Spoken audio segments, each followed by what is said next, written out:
WDIR, Windsor, Detroit, Internet Radio, local, cross-border, and worldwide presents the Golden Age of Radio Theater. With your host, me, Mark Bodershawn, as we take a trip back in time and open up the theater of the mind. Frank Lovejoy stars as Randy Stone, a toughened streetwise reporter for the Chicago Star, working the night beat in the early 50s. Tonight's episode is February 13th, 1950, and it's The Night is a Weapon.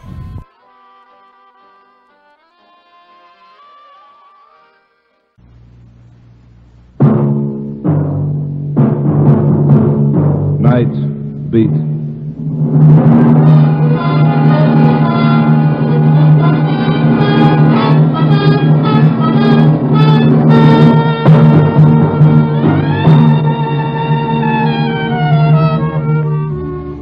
Hi, this is Randy Stone. I cover the night beat for the Chicago Star.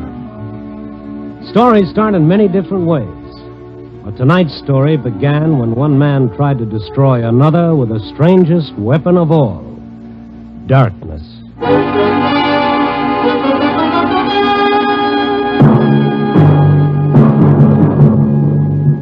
Night Beat, starring Frank Lovejoy as Randy Stone.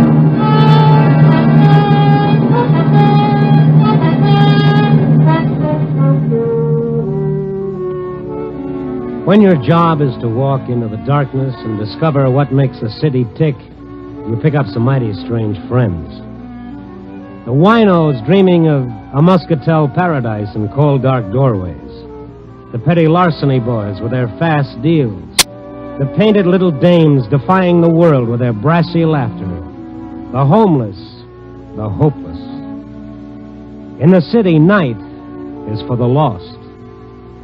And sometimes you feel a hunger to be with someone of the everyday world, some nice, well-adjusted soul who's got a reason for waking up tomorrow morning. I guess that's why I dropped in to see Bessie Chatfield tonight. Bessie's a little gray-haired librarian who has charge of a small storefront library on Huron Street. No one around this time of night but Bessie and a young fellow in a gray raincoat alone at a reading table. Mr. Stone. Well, we haven't seen you, in such a long time. Well, since Forever Amber, you haven't had the kind of high-type literature that interests me. And when you finally do drop in, look what time you get here. 10 o'clock. Right when I have to go over and start turning out the lights. I timed it that way so I could get you behind those bookcases, away from that fellow with the reading desk. Well, I'm afraid your timing is about 35 years off, Mr. Stone. These light switches. Why do they always put them up so high? Aren't you going to tell that fellow it's time to go home? This is the way we tell them. We flick off the lights and then flick them on again. First off, like this. No, don't do that. No! What? Turn the lights on quick. Let me handle him. What's the idea of doing that, mister? That's supposed to be smart or something. Oh, take it easy, fella. Take it easy. Or did he pay you to do it? Is that the deal? Huh? You tell George Brewster that the game doesn't amuse me anymore. You tell him if he keeps that up, I'll kill him. Oh, wait. I turned the lights out. It's closing time. What? Closing time? Oh. Yes, of course. What's wrong with you, buddy? You sick or something? Sick, yes, that's me, sick. Only mine's a childhood disease. Childhood. No, what in the world was that? I don't know. Ever seen him before? He's come in a couple of times this week. Spent all the time reading some reference books at the table. Seemed to be such a nice, polite young man. Considerate, kindly. Let's take a look at those books.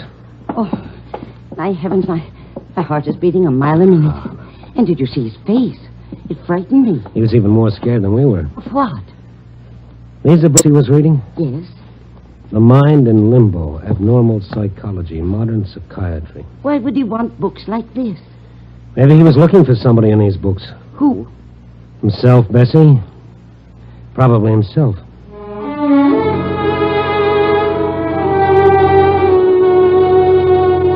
Bessie was pretty upset, so after she locked up for the night, I started walking her toward the elevated station over on Lake Street. We'd walked a couple of blocks through the dark, empty streets when suddenly Bessie grabbed my arm. Mr. Stone, That man down the street, looking in that store window. That's him. Oh, yes, same gray raincoat, same lad. And look, Mr. Stone. What's that in his hand? That's a piece of pipe or something. He's breaking that store window. Yeah, you wait right here, honey. Be careful, Mr. Stone. Be careful. The fellow was reaching through the broken window glass for whatever it was that had struck his fancy. He heard me coming and turned toward me. The wan street light did something to his face. It seemed twisted and torn. Blood was running down his hand where the glass had cut it. Then I saw what he'd taken from the window. A gun. What's the idea, pal? He spun around and started running for the elevated station down the block. And in the best tradition of the Rover boys, I stayed right on his tail. He came back to see how I was doing. He stumbled over a trash can near the curb. I caught with him, grabbing his arm. Let go of me. Leave me alone. Let go of me. He slashed the gun across my face and began running again. I stopped long enough to take a quick inventory of my teeth. Up above, I heard the elevator train coming into the station. The young fellow had reached the station steps and was going up fast, trying to make that train. I reached for one of his legs. He turned and gave it to me right in the stomach. I folded up, and I just sat there. I listened to the train pull away with the fellow on it, and remembered what Bessie had said about him being such a nice, polite young man.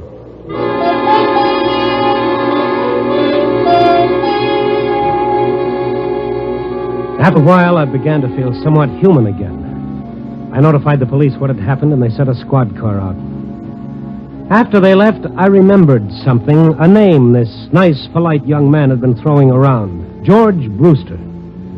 I found a phone book in a cigar store. There were 3 George Brewsters. The first number didn't answer. I tried the second. Hello? I'd like to speak to George Brewster. Oh, he's not in right now. Is there any message? Who is this? I'm his sister. Is anything wrong? Well, if this is the right George Brewster, something is wrong. Is there any reason why a young fellow should want to kill your brother? Oh, that would be Morrison. Oh, I warned George. Morrison, huh? Tom Morrison. Where does he live? Our old apartment, 612 Hamlin Avenue. What makes you think he wants to kill George? Well, this character broke into a store tonight and stole a gun. I sort of think he had your brother in mind when he did it. Oh, no. What am I going to do? Well, lady, I know what I'm going to do. As fast as I hang up and get another nickel into this phone, I'm going to call the police. Oh, I feel so bad. It's not really Morrison's fault, poor man. Oh, no. He's just a prince of a fellow. Goodbye, lady. I've got to make a call.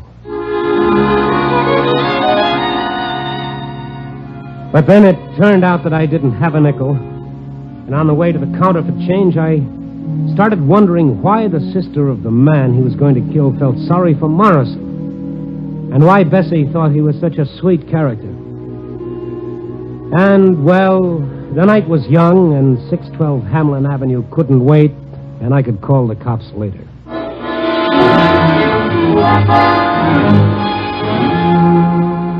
612 North Hamlin was a second-floor flat on the north side. I got there a few minutes after 11 that night. All the windows were lit up. I rang the bell and I waited. I felt a little bead of sweat zigzagging down my face like it didn't have any place to go. Yes? Oh, it's you. No, let's not close the door just yet. In fact, let's push it open all the way. What do you want? My 2 front teeth and a few ribs. Get out of here. Now, look, pal, don't tempt me.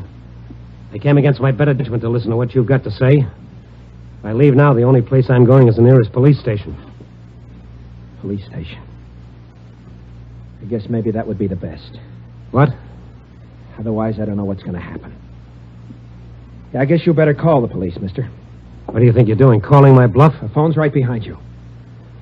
Okay, buddy, you asked for it. Sure this is the way you want it? It's better this way. I'm at the end of my rope.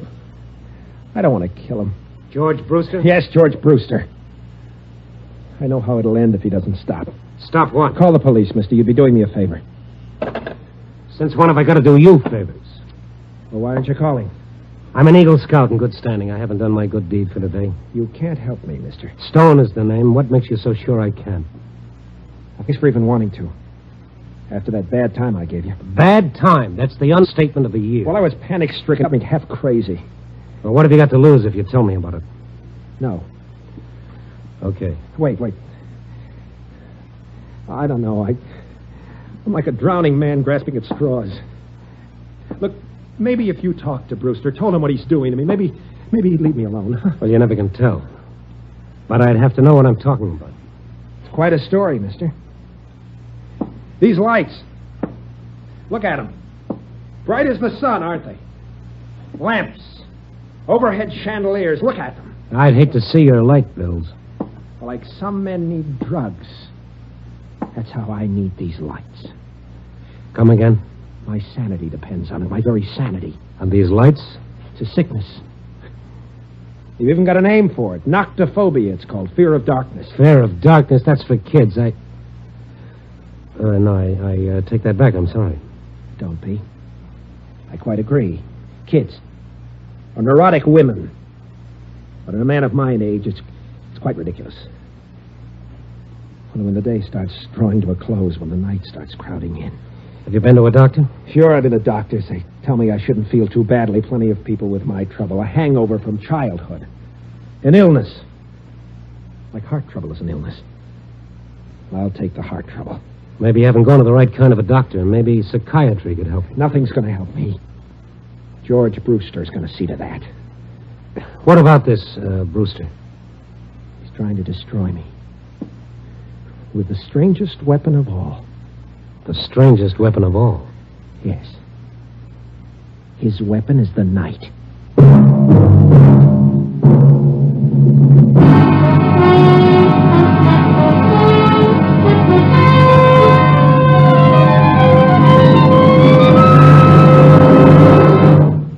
You were listening to Night Beat, starring Frank Lovejoy.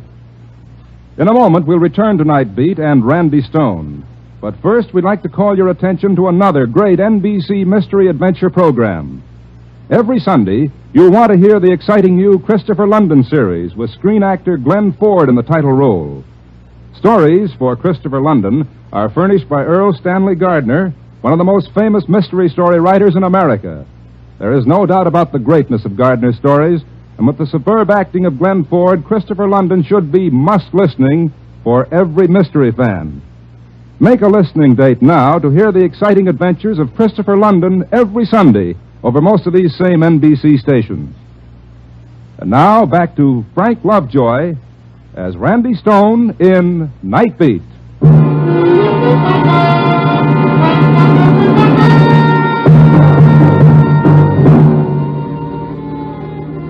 It was a weird feeling standing in Morrison's brilliantly lighted parlor listening to him tell me about his terror of darkness. A sturdy, healthy-looking man trapped by a childhood nightmare. I felt guilt listening to him like I was eavesdropping into a dark corner of his mind, nobody's business but his own. And yet he had to tell me because he needed help. Because George Brewster was using Morrison's fear to destroy him. I was sent to Chicago by our company to replace Brewster, Stone.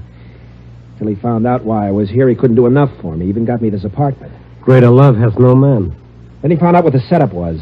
He changed fast enough. How did he find out about this fear of yours? Well, I'm telling you how. The other night, the two of us were working alone in the big vault down at the office, working on some old account or other. The overhead light, it blew out. Uh-huh.